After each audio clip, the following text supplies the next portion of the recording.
Welcome to the live today. This is Success After iOS 14 with Andy. You can find him at Get With Andy and getwithandy.com. You can check him out. We're going to be talking about the success he's having right now on Facebook ads after iOS 14, building brands.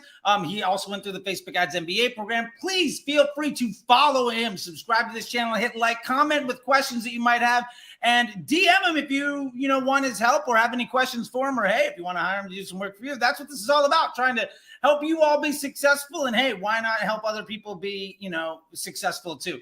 So feel free, comment with your questions, reply back with answers to stuff, subscribe here, hit like, follow the guy. I think you're really going to enjoy this. We've spent the last 3 or 4 months or so together really turning things around, and I cannot be more happy with the success that he's been having. It has been just a beautiful growth. And with that being said, I'll introduce him to the table right now. Andy, great to see you, my man. I feel like I tried to set the table as much as I can, but go ahead and introduce yourself with anything else that I've constantly forgotten. How you doing, Charlie? Yeah. So a little bit about myself. I've been an entrepreneur in some way or another since I was a little kid.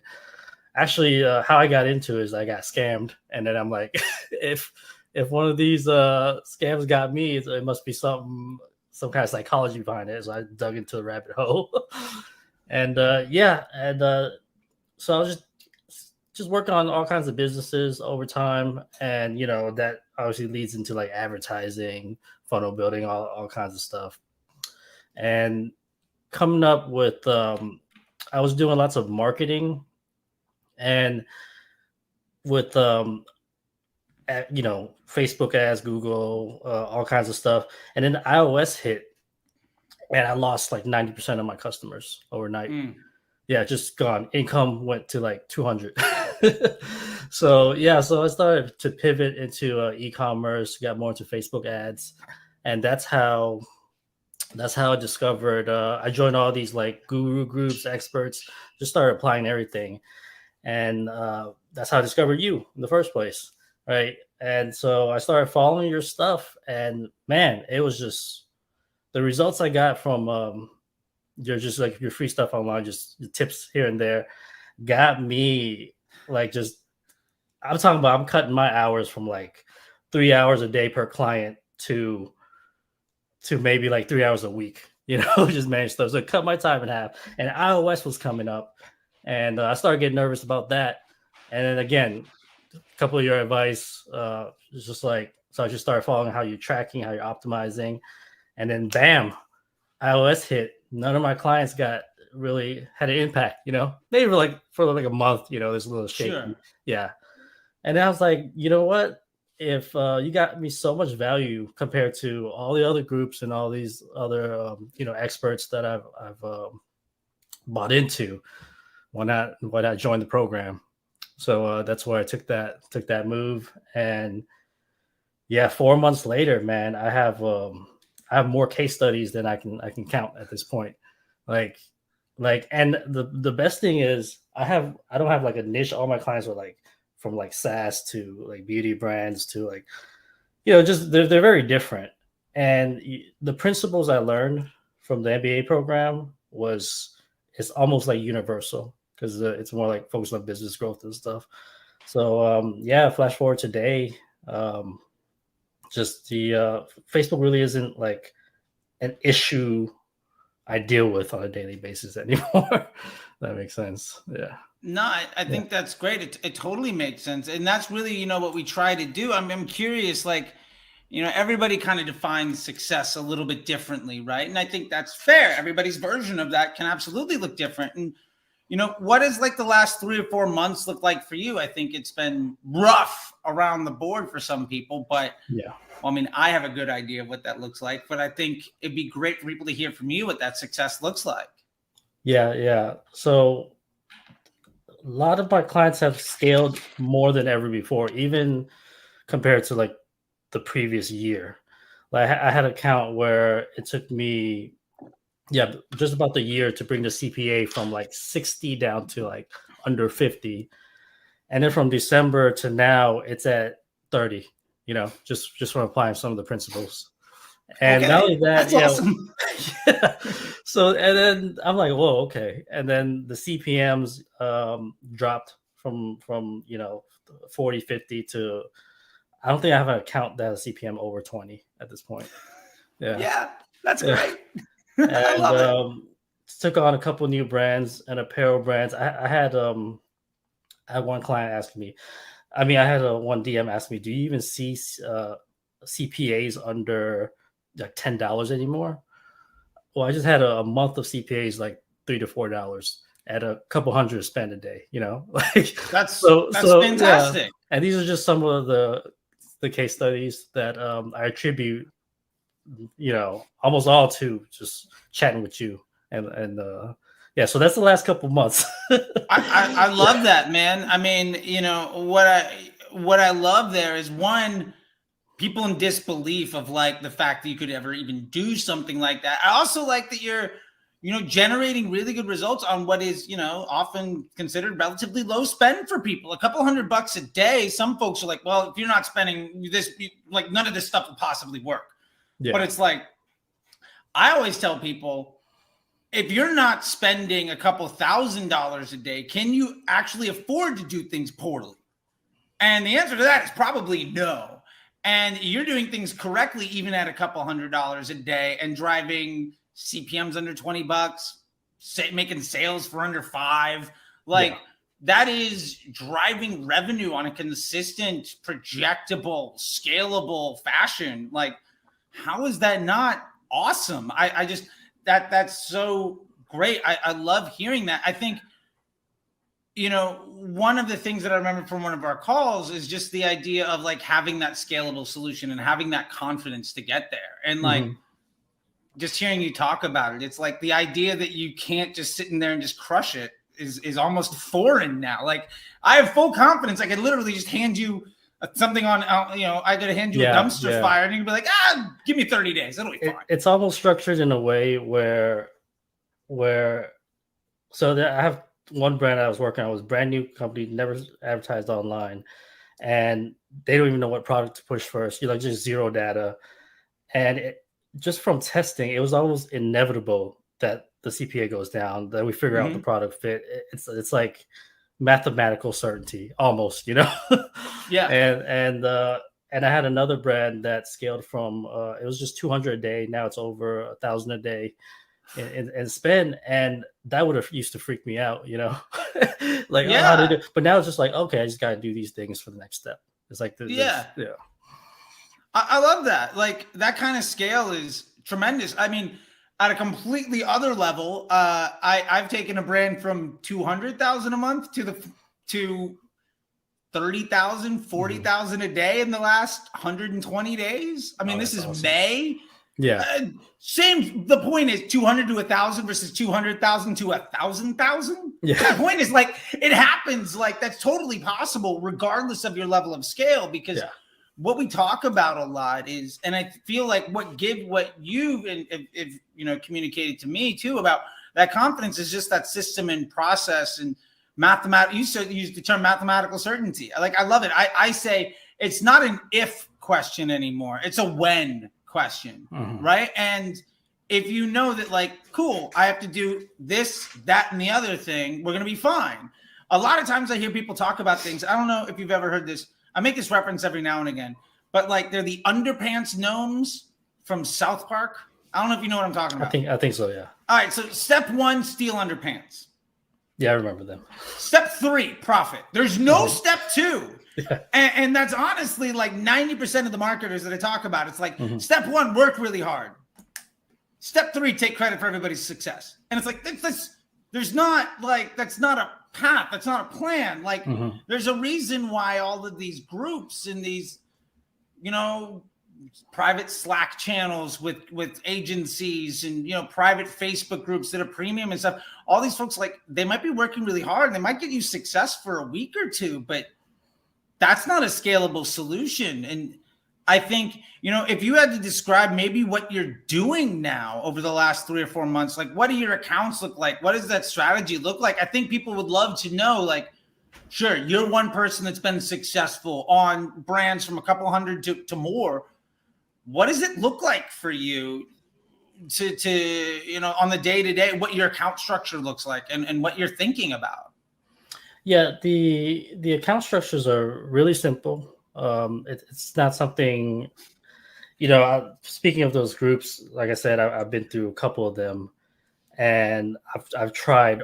I mean, the other year I tried like probably 4 or 5 different strategies. All this ABO, and the deal. And it never really led to it never really led to long-term success. But now all I'm doing, for the majority of accounts is just creative testing and just increasing budget. and that leads to it's really not that, obviously the larger accounts are a little more involved with that, but for the most part I'm not really thinking about I used to spend like 3 hours to like research and just figure out the next step. Now I have the like 30-day, 60-day, 90-day plan to see what it looks like. So I wake up, just check health check of the account, see the tracking, and then your measurement protocol, see the health check, and just publish ads and get ready for the next week. like the numbers kind of fill in itself. And if there's a bad week, I'm not worried about it. If there's 2 weeks that are bad, I'm not worried about it because we built in systems in place to be ready for that. Yeah. So I don't really know how much to get into more details. Now it's like, how do we take the business to the next level? Yeah. How do we use the feedback from the creative testing to grow the brand, to get that message to market match signal a lot stronger? How do we develop more control variables to just have multiple signals to where it becomes like a song, a symphony? So how do we use that to get buyers to become customers? And it's almost like the brand develops itself after that point. It's like an emergent property.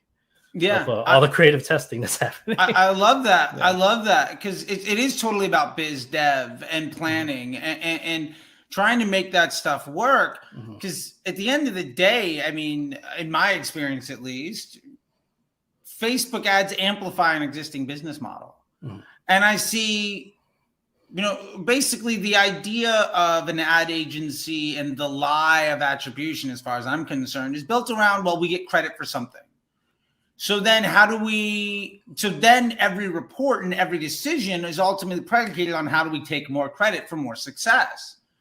And that's a very different conversation than how do we make sure that this brand is developing and growing and makes its own life cycle and develops? Like, how do we make that work? And I love that you're making that pivot and the idea of like a symphony with it. I love it because it's exactly what it is, I'm curious because everybody says creative testing. Like, what is creative testing? What does that creative testing process look like for you?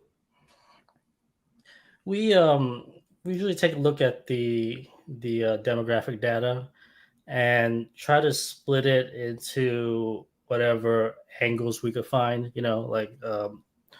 or existing customers and stuff, and just break down a list of how we can approach each angle in a creative way. And so the creative testing process is just like we use the Golden Bear method to give us directional information on where to go. And that tells us. For those that don't know, Golden Bear is part of the MBA program that is looking for the branded estimated action rate. Thank you to Stephanie at Menlo Park for coming up with that back in 2018. But we're just trying to test to make content that people want to engage with so that we're good business partners with Facebook. And then from there, I just wanted to define that because some people might not know what that is. Okay, so, I mean, I know what it is, but like, Yeah, and that's one of the best one of the best things I learned how to do. And now my testing process used to take, a long length of time, who knows how much money spent, but with this method, it doesn't cost too much to test to get that information.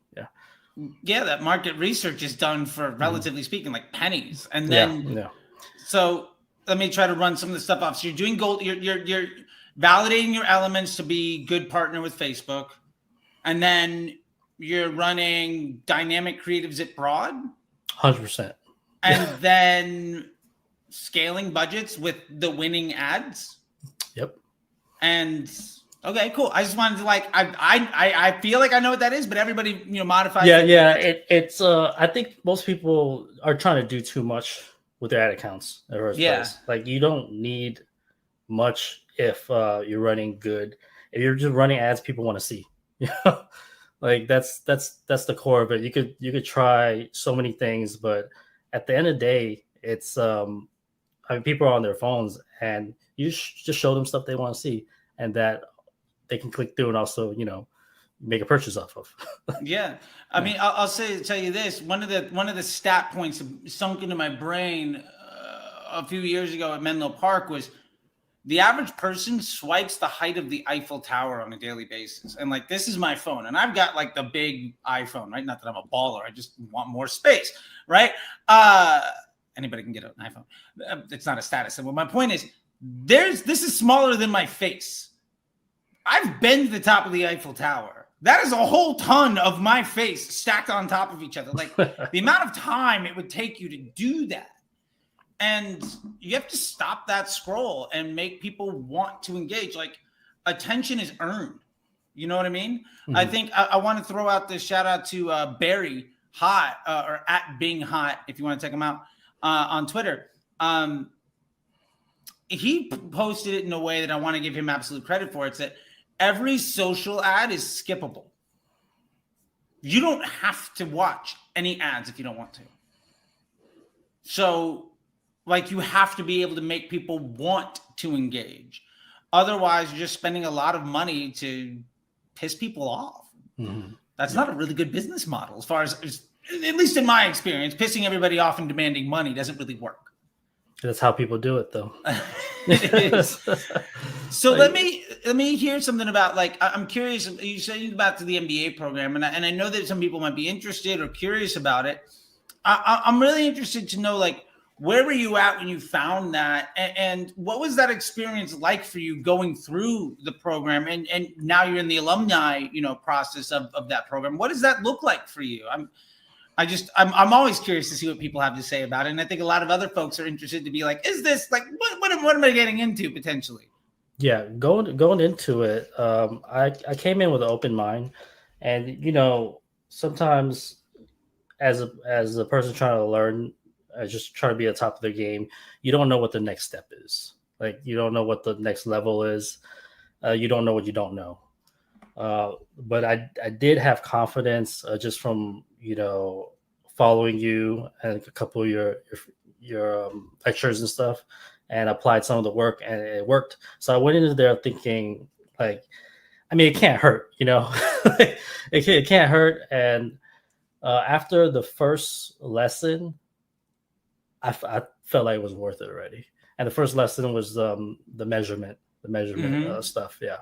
I was like, this was, if I had nothing else, this is probably paid for the program itself. And then as I kept going through the program, I'm just like, my mind, there was one part of me that was kind of like, where's the Facebook stuff? That's true. Absolutely. Yeah. You're right.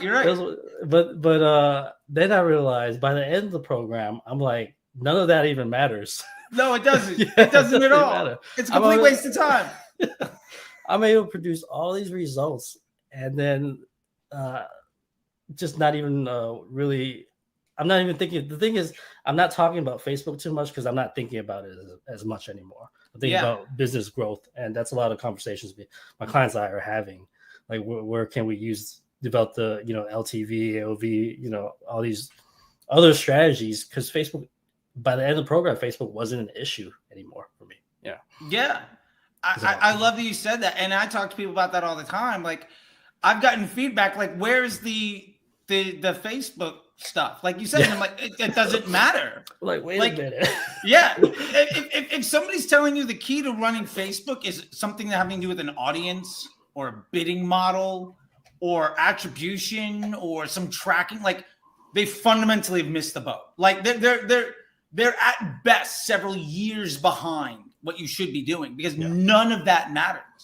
And I keep trying to drive it home to people, like no interest group's going to improve your LTV, right? Like no like retargeting audience improves incremental lift across a bunch of channels in a sustainable fashion. Like that's not a thing. Like maybe broad retargeting, like in scale at like $20,000, $30,000 a day. I mean, I can point to that is helpful, but like that's also just helping me ramp up my email open rates and my search volume. Like, because I have so much scale. And the fact that the solution here has very little to do, I think, realistically speaking, to call it out, probably 30% of the program has anything to do with actual in Facebook work.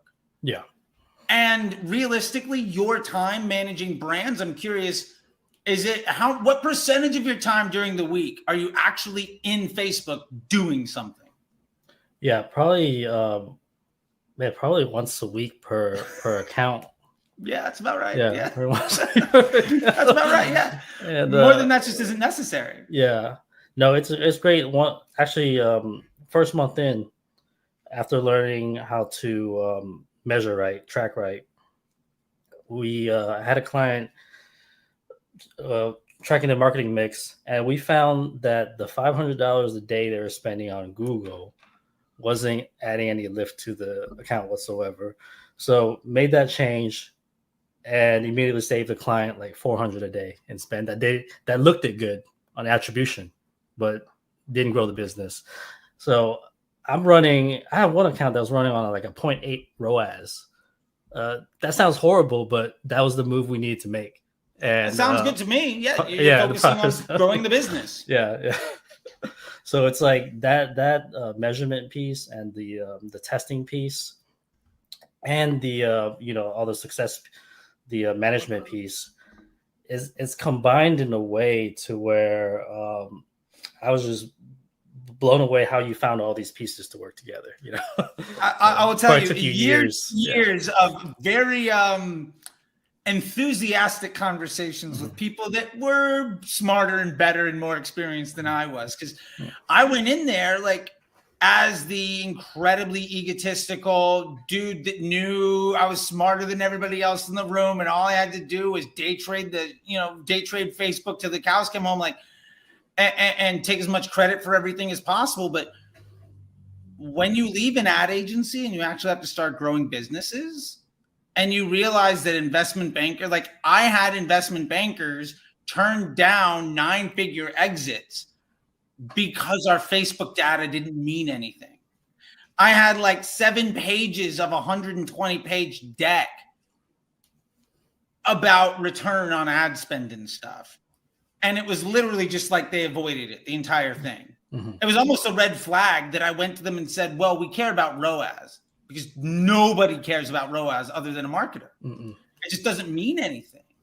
And yeah, so like, I mean, some of that system and process stuff is things that I've taken from Textile, right? Some of it I've taken from Guthy Renker. Some of it I've taken from Omnicom. Some of it I've taken from 310 Nutrition and My Life, and some really great bosses and mentors that I've had the pleasure of working with. Marina from 310 and Guthy Renker and Mike So from DeBooks and Textile, and one of my mentors, Ben, who was a director at Omnicom and then Hearts and Sciences and ran his own agency. Ben and I actually won this TV show called The Pitch back in like 2013 that ended up resulting in there being like a gifting button on Facebook for like 6 months. You could buy like gift cards and stuff. And now he's a VC. And like having conversations with him, I talked to him about PSM and he's like, like, how is that not what people are talking about? And I'm like, yeah, nobody cares apparently about like the profit margin per customer. They're just looking for ROAS. And he's like, how are people successful? Like, what is going? He's so far removed from the desperation of ad agencies to take credit that he's not realizing like the scope of how far away people trying to make successful businesses, how far away they are from looking at any data that actually matters. I think one of the conversations I had with him that was eye-opening was we were talking about audiences, right? And he was like, well, why are they using audiences? And I said, well, you can get, people are talking about results and all this stuff. And he broke it down to me, and I've quoted him ever since. And I'll give him the credit again here. Ben Tiernan, by the way, if anybody cares. Great dude. He was like, if you run 5 audiences and you bring 5 different types of customers into your store to sell a product, that means you have to have 5 different types of customer service folks, 5 different landing pages, 5 different email journeys, all to sell one specific product. And realistically, probably only 1, maybe 2 of those types of customers are all you need to get to $1 million. Why are you wasting the rest of your money on everything else that's bad for business? And I didn't have a good answer because I also happen to agree with him. But like, the point of it is that like, how far away people are from what is actually successful, I think comes from the point that we've been talking about folks trying to make Facebook look good. Yeah. And there's a big, big difference from making Facebook look good and actually growing successful businesses and having that confidence where you're spending an hour a week, 2 hours a week, maybe actually doing the like Facebook work for an account, and your results are tremendously improved because you're not getting in the way. Yeah. I said this on a podcast with Jason Wong, or Egg Roll, if you want to check it out, from Joe Lash's really smart guy. And it was like, you're the manager. It's called ads manager, right? Mm-hmm. The more moves you make, the more you micromanaging the machine, the less successful it's going to be. Have you ever had a manager that micromanaged every move you made that you were happy with and you succeeded at that job? The answer is probably no. It's the worst. Mm-hmm. So that being said, just like, I'm really curious about, what do you think about the future of things? How do you feel like things are going? I'm also going to drop this in here. By the way, if you want to talk to Andy, you go to getwithandy.com. Check that out. And that's also at getwithandy on Twitter. I'm going to just leave that up here just so we can, talk about like, what does the future look like? Do you think? How, moving into the summer in Q3 and 4, how confident are you in what you're doing? And, what is the next couple of moves for you? Yeah. Like you said, it's like your buddy is so far removed from what other people are doing with their account. I feel like this opened there's levels to it, and it opened a stairway for me to get to the next level. Mm-hmm. And where I used to be talking about like cost per clicks and these just things that don't matter, the conversations are very different. I actually did so well on an ad account. One of my clients just had me like, hey, we're starting a TikTok agency. Do you want to lead it? I'm like, I don't know anything about TikTok. We trust you. And just using the principles that, because they're principles, they're almost universal. That TikTok account has been doing better than ever before. So yeah, it's like at double the spend. 20, lowered CPA, double the spend, everything. So I think the future for me at least is there's a lot of doors opening, a lot of opportunities to take. I've definitely raised my prices since before. Good, good. Charge more. You deserve it. Yeah. I was able to drop clients who are just not fun to deal with sometimes because I needed them. So yeah, this is it allowed me to just spend more time focusing on other things. The stress isn't there, worrying about day to day, because I know the next move. Yeah. The next move is always, actually there's a couple of moves in front of me if that next move doesn't work. So the future looks bright. And even with the iOS, I was 15, 16. I'm not really worried about it. I'm not even too worried about if people was panicking about Facebook will still be around. I'm like, it doesn't really matter, because just the things I learned, the macro things, the principles are fundamental in wherever it takes me from now on.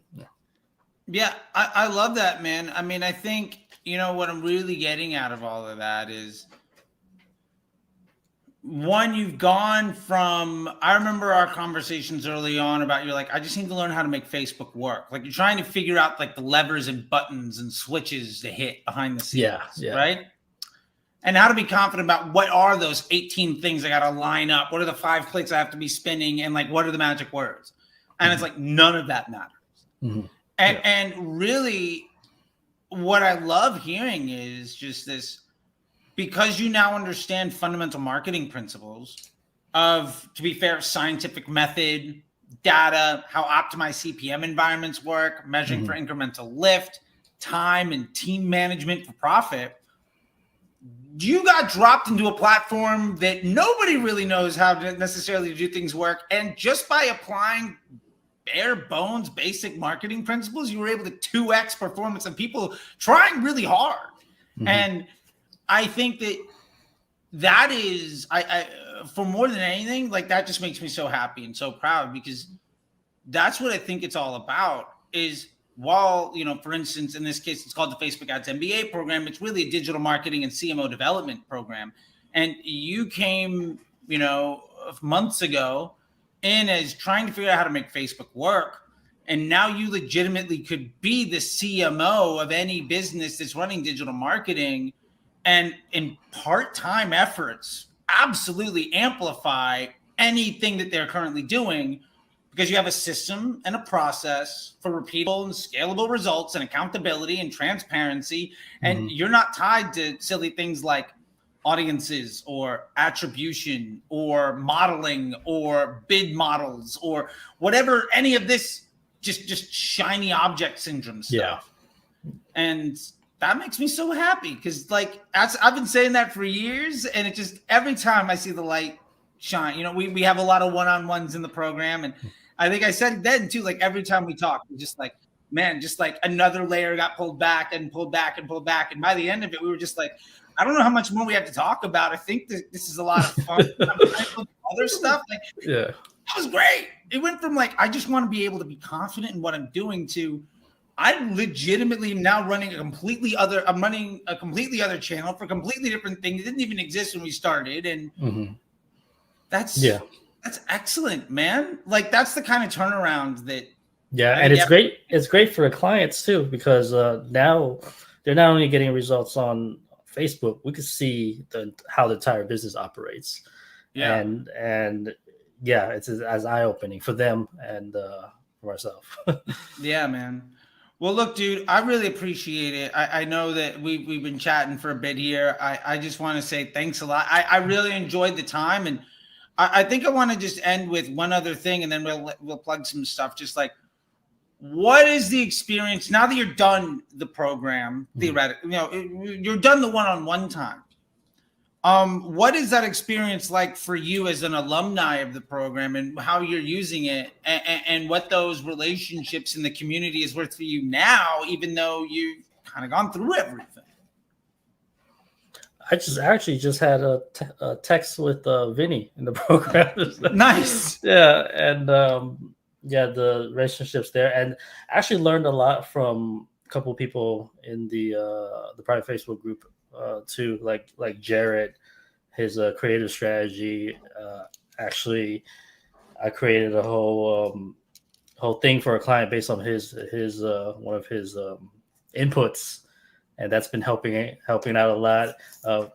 Kelvin, always fun. He always asks the question I want to ask before I'm able to ask. He's so good. Yeah, so I'm I just wait for him. What's he's gonna ask in a better way than I can ask it. So he's great. And the group, you just post something, get feedback, and I love that I'm still able to be a part of that group even after the program's over, because there might be those one-off questions that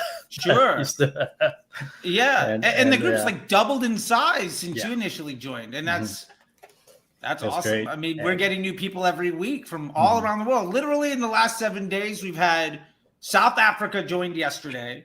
Our second or third group from Australia joined last week, and we've had a couple Eastern Europeans, somebody from Tel Aviv.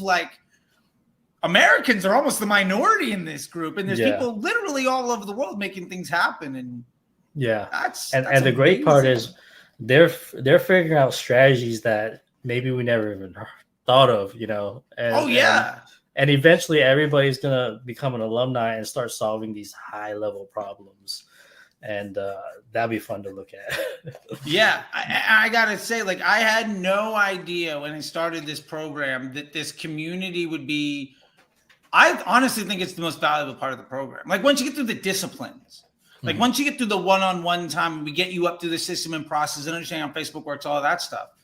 Like what I get out of that program, what I get out of the community, I get like just it's amazing on a daily basis. I see all these conversations and I see the stuff. You know, it's funny.